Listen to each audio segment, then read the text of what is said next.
జనగామ జిల్లా పాలకుర్తి నియోజకవర్గంలో పాలిటిక్స్ భగ్గుమంటున్నాయి. మాజీ మంత్రి హరీష్ రావు ఆధ్వర్యంలో బీఆర్ఎస్ బృందం దేవర్పుల మండలంలో పర్యటించారు. నీటి ఎద్దడి వల్లే పంటలు ఎండిపోతున్నాయని సర్కార్పై విమర్శలు చేశారు. హరీష్ బృందం పర్యటనపై విమర్శలు సంధించారు కాంగ్రెస్ నేత ఝాన్సీ రెడ్డి. ఇన్ని రోజుల నుంచి మరి ఏం చేశారు? మీరు అందరు నిద్రపోయారా, లేకపోతే రిటైర్ అయ్యారా? ఎంతమంది మీకు ఓడిపోతామని తెలిసి మరి ఈనాడు వచ్చి మరి మీరు నీళ్లు లేవు అని మీరు అంటున్నారే, మీరు ఇక్కడ ఈ కాన్స్టిట్యున్సీకి వచ్చి మరి మీరు ఏలెత్తి చూపిస్తున్నారు. మరి మీ కాన్స్టిట్యున్సీలో ఏమైందో తెలుసుకున్నారా? మరి నిన్న సీఎం గారిని మరి గేట్లు మీరు రాజకీయానికి నాయకులకు కాదు, మరి మీరు నీళ్ళకి గేట్లు తీయమంటున్నారే.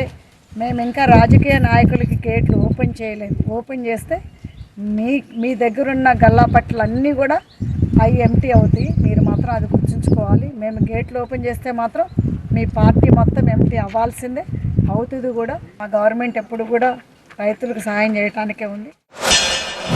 దేవుడు లాంటి కేసీఆర్ని పొడగొట్టుకున్నాం, దయ్యం లాంటి గవర్నమెంట్ తెచ్చుకున్నామని ఒక మహిళా రైతు కామెంట్ చేసింది నేను అక్కడ. ఇది నా మాట కూడా కాదు, ఇది these are the feelings of the farmers. నిన్న నాకు చెప్పారు, మహిళలు చెప్పారు, సార్ కేసీఆర్ గవర్నమెంట్ ఉండగా మాకెప్పుడు కూడా మోటార్లు కాలలేదు, మాకెప్పుడు నీళ్ళకి ఇబ్బంది రాలేదు, మాకెప్పుడు కూడా ట్రాన్స్ఫార్మర్లు కాలలేదు, టైం మీద రైతు బంధు పైసలు వచ్చినాయి అని స్పష్టంగా నిన్న మహిళలు చెప్పినారు.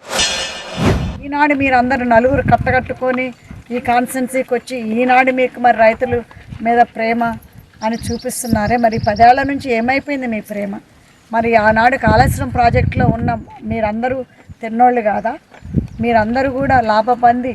మరి నేను హరీష్ రావు గారిని అడుగుతున్నా, మరి హరీష్ రావు గారే కదా ఆ ప్రాజెక్ట్ మీద ఇన్ఛార్జ్. మరి ఏమైపోయిందండి మరి మీకు? ఆనాడు మరి మీకు ఆ ప్రాజెక్ట్ చేసినప్పుడు మీకు రైతుల ఇబ్బంది, ఈరోజు ఇబ్బంది వస్తాను ఆనాడు తెలియలేదా? లక్ష్మీబాయి తండాకు వెళ్ళినప్పుడు రైతుల కళ్ళల్లో కన్నీళ్ళు, ఆవేదన ప్రత్యక్షంగా చూసాం. వేసిన పంటలో బారాన్ని ఎండిపోయింది, చారాన్నే మిగిలింది, అది కూడా వస్తుందా రాదా అనేటువంటి ఆందోళన రైతుల కళ్ళల్లో కనబడ్డది.